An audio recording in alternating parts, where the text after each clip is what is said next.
months, we'll be hearing from President Donald Trump at the White House following the first American airstrikes against Iran's nuclear facilities.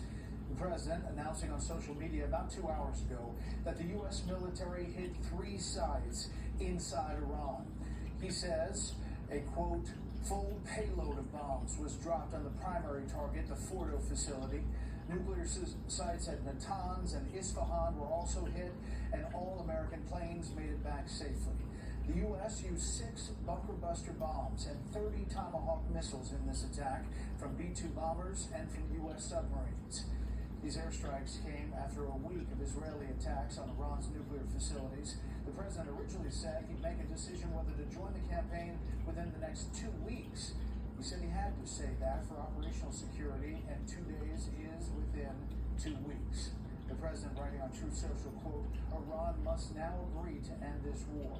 But Iran has shown no sign of backing down or ending its retaliatory strikes against Israel. And Iran's supreme leader warned the U.S. that joining Israel would, quote, result in irreparable damage for both of them.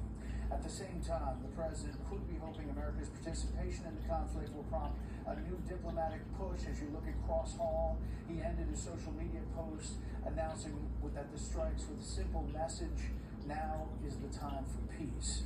That said, we expect to hear a warning from President Trump if any U.S. citizen, bases, or facilities are targeted by the Iranians. All bets are off, and basically the U.S. could increase its strikes inside Iran. These attacks come as you see President Trump walking down Cross Hall in the White House as Israel has continued the back and forth, and Iran has fired missiles, rockets, and drones onto Israel. Again, the President of the United States.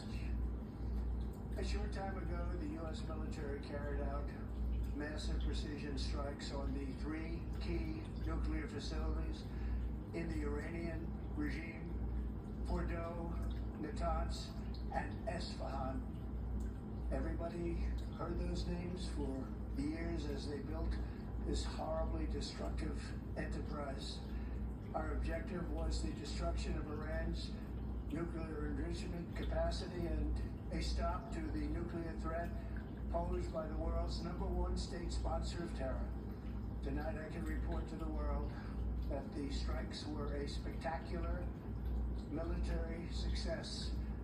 Iran's key nuclear enrichment facilities have been completely and totally obliterated. Iran, the bully of the Middle East, must now make peace.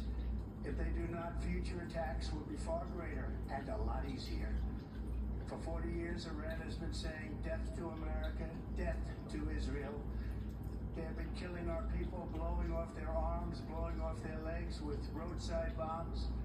That was their specialty. We lost over 1,000 people, and hundreds of thousands throughout the Middle East and around the world have died as a direct result of their hate. In particular, so many were killed by their general, Qasem Soleimani. I decided a long time ago that I would not let this happen. It will not continue. I want to thank and congratulate Prime Minister Bibi Netanyahu. We worked as a team like perhaps no team has ever worked before. And we've gone a long way to erasing this horrible threat to Israel. I want to thank the Israeli military for the wonderful job they've done. And most importantly, I want to congratulate the great American patriots who flew those magnificent machines tonight, and all of the United States military on an operation the likes of which the world has not seen in many, many decades. Hopefully, we will no longer need their services in this capacity. I hope that's so. I also want to congratulate the chairman of the Joint Chiefs of Staff, General Dan Kane, spectacular general, and all of the brilliant military minds involved in this attack.